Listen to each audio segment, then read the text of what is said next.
Bakit tutakda? No! Good! On guard. Christian soldiers marching us to war.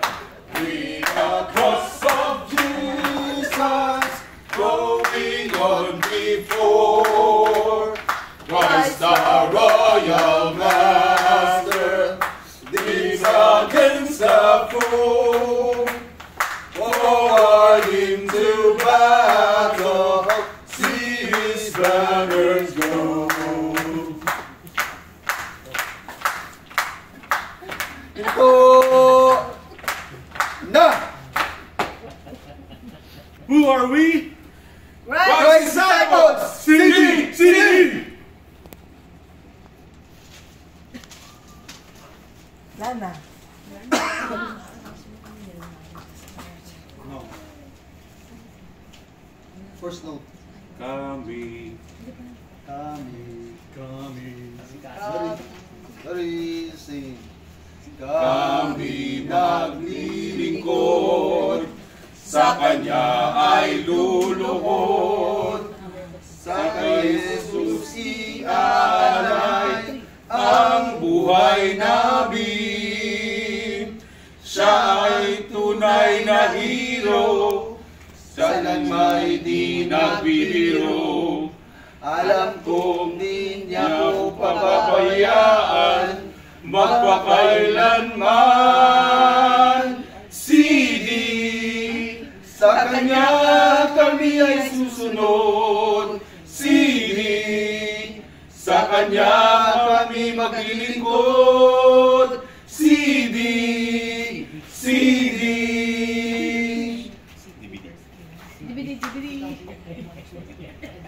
Mag-raise! This is our flag, no? Gusto namin ang aming flag in order for us to understand bakit ito yung design namin, no? Ang bilog is referring to this world, no? And of course, CD is referring to Christ, disciples. In order for a Christ disciple to grow, we need Bible reading. We need to read the Bible. And not only that, Bible reading, we need also to include prayer. And in order for us to grow, prayer, Bible reading is not enough. We need fellowship. And we need church to be with the people, to be with the fellow believer, fellowship in order for us to grow. And not only that, we must have witnessing in order for us to grow, as a believer. We need to share our faith. We need to share Jesus Christ. And of course, to make disciples. So if you call yourself Christian, you're a disciple of Christ, and you need to do this thing. Bible reading, prayer, church, witnessing, Christ, disciple. Who are we again? CD! CD!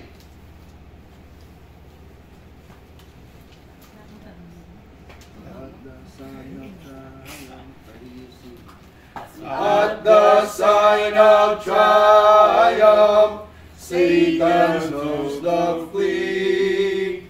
On them Christian soldiers, on to victory. Hill's foundations leader of the shout of praise. Brothers, lift your voices, loud your anthems raise. Onward, Christian soldiers, marching us to war. With the cross of Jesus going on before. We're under attack! Soldiers! We're under attack!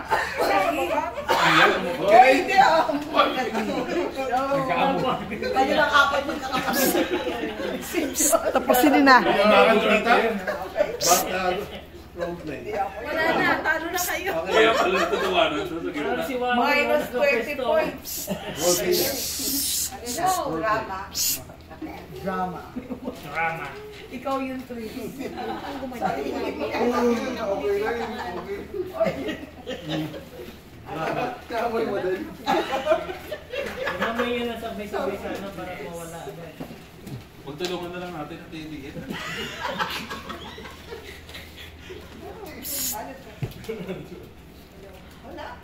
Huwag na kasi mag-ganyan. Wag na, okay naman. Sige na. That's mic. That's mic. Magandang gabi sa ating lahat. Ngayong gabi po ay matutunghayan natin ang isang kwento ng magkakaibigan kung saan ay napatunayan nila ang pagmamahal ng Panginoon sa kanilang mga buhay. Noong unang panahon, merong magkakaibigan. Sina John Fritz, and Nono. Sila ay childhood friends mula ng kinder pa. Best friend ko mga to. Laro tayo. Patopi! Talo ko! Ikaw yun naman maglaro. Ikaw yung binubuli nung...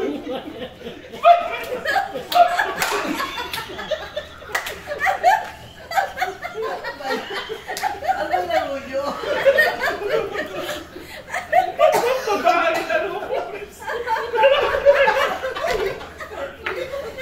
Babae, laro. Next na. Babae yung laro niya. Wala po yung laro nyo eh. Nalilito ko. Yung gano'n na akong babae. Lumipas ang ilang taon at sila ay high school na, sila pa rin ay magkakasama. Bro! Ah! Bro! Dude!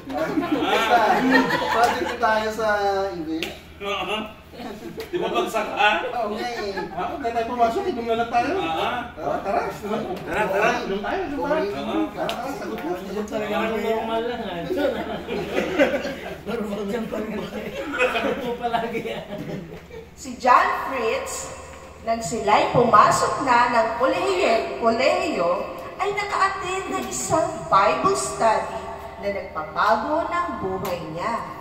Ngunit, sina Nonong at John ay nanatili sa makamundong pamumuhay. Uy, si Prince ah. Oh, Prince! Tara na, Oh, inom Prince. tayo. Oo. Tara na. Papatikip ako sa'yo, be. Ayaw mo? Bible study kami. Bago to. Ano ba yung study pinagsasabi nito? Nakasira mo kaibigan yan. Grupo ko siya kung kailangan yun. Ako! Huwag ka kasama sa mga ganun, makababaliw ka. Nagbago na. Oo, nagbabago na. Elementary pa yung kasama natin. Maganda. Inam tayo inam, tapos ngayon ganyan na. Maganda yung mga ano doon. Pakita. Ang korte mo, tara na, walang Tara kwento na, na. ah. O ayaw mo, sige, kami na lang. Nagkasira ang kanilang pagiging magkakaibigan dahil si John Fritz ay isa ng Rice disciple. Lumipas ang ilang taon at si John Fritz ay nagpatuloy sa pagsilbi at maging servant ng Panginoon bilang pastor ng Channel of Blessing Baptist Church. Pero to live to ah. Pare. Okay, mga... Wala pa mga members ko ah. Ano oras na? Wala sa 11:30 ka na Sige lang. Tuloy-tuloy lang tayo. Malis ka muna. Tingnan mo ng kape. Sana yung kape natin dito. Sa Aurora Boulevard pa yung iba. Okay? Lumipas ang maraming taon at si John Fritz ay napalayo na sa kanyang mga kaibigan. Ngunit sina Nongnong at John ay nagpatuloy sa magulo at makamundong buhay. Birthday. Halina. Alam ka, saan tayo lilipat? At ay, balikan natin si Jump Fritz. Balik ka naman. Huwag mo nang pansinin yun eh. Alam mo naman yun, nagpapaka-bait-baitang banalan. 25 years na. Oo. Ah, nabalik ka. Sige. Painom ka na lang. Wala na akong pera eh. Wala na lang ako pera. Lagi ka na lang yun, walang pera. Ako lang lagi nagpapainom. Ano, numbat ka na? Tapos ka ng boses, ha? Wala ka na. Hindi masyado. Sorry. Bats lang yun ha. Sorry. Hanggang sa dumating ang isang bahagi ng buhay nila na nagpabago kung saan ay nasaksak ni John si Nonong dahil sa lulong, sa droga at alak. Bakit ko nagawa yun? Buhay pa kaya yun? Pabalikan mo. Pag binalikan ko yun, mamaya. Buhay pa, ako lamang saksakin. Huwag na lang. Sige. Pilit na gustong magtago ni John sa krimen na kanyang ginawa, ngunit siya ay nahuli ng pulis at dinala ni Zion si John sa kulungan. Investigador yan ah. Lumipas ang ilang taon, walang dumalaw kay John. Ngunit nang ito'y nabalitaan ng kanyang matalik na kaibigan na si Pastor John Fritz, siya ay dinalaw sa kulungan. Bro, yung balita sa'yo. Yun pre, nakakadisgrasya ako eh. Hindi ko nga alam kung nangyari. Wala rin akong balita. Naman si Nong. Hindi ko alam na umabot pala sa ganun yung away niyo. Hindi.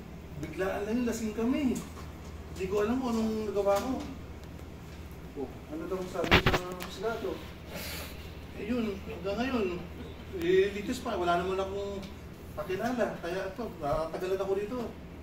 Ano, alam mo, wala namang imposible sa Diyos kapag tayo lumapit lang. Ako naman, pre, yan na naman, pinapasok ko na naman ako sa Diyos mo na yan eh. Alam mo naman, di ako naniniwala dyan. Ito ang Diyos. At tingnan mo ako ngayon. Tayo pa. Ang buhay ko dati ay magulo, bisyo. Pero ngayon, binago ako ng Diyos. Nagkataon lang yun, pre. Ako, aksidente lang yung nangyari sa akin. Maayos din naman ang buhay ko dati. Hanggang nakaka-aksidente lang ako, pero aminado ko. Ngayon talaga hindi ko alam gagawin ko. Alam mo, kahit ano man ang bigat ng problema mo na pinagdadaanan ngayon, kahit gaano man kalaki ang problema mo ngayon, may Diyos na nakikinig sa iyo. Na siya ay naghihintay lang sa iyo parati sa iyong pagbalik. Ay, naku pre. Hindi ko talaga alam gagawin ko. Siguro, pagdasal mo na lang ako. Sige pre, magsisi ka sa iyong kasalanan at tanggapin mo ang ating Panginoong si Kristo bilang pagligtas at Panginoon. Let's pray. Amen. Sige pre, salamat. Salamat sa Ang Diyos ay gagawa. panalangin mo. Sana nga pre.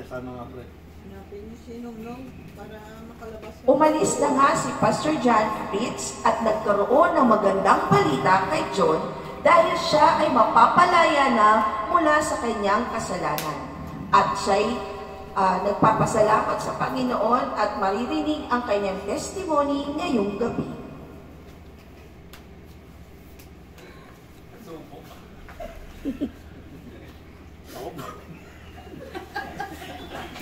Ako po si John. Dating Tamawa. nabubuhay sa makamundong, dating Huwag kayo magulo. nabubuhay sa makasalanang mundong ito. At lahat na ginagawa, lahat ay kala ko kaya ko sa sarili ko lang. Pero dahil sa kaibigan kong si John Fritz, pinakilala niya sa akin ng Diyos, kaya nalampasan ko lahat ng pagsubok na nangyari sa aking buhay. At ngayon, I'm proud to say that I'm a member of CD. At nagkita ang tatlong magkakaibigan at muling nabuo ang kanilang magandang friendship. Naalala nila na sila ay mula ng Tinder pala.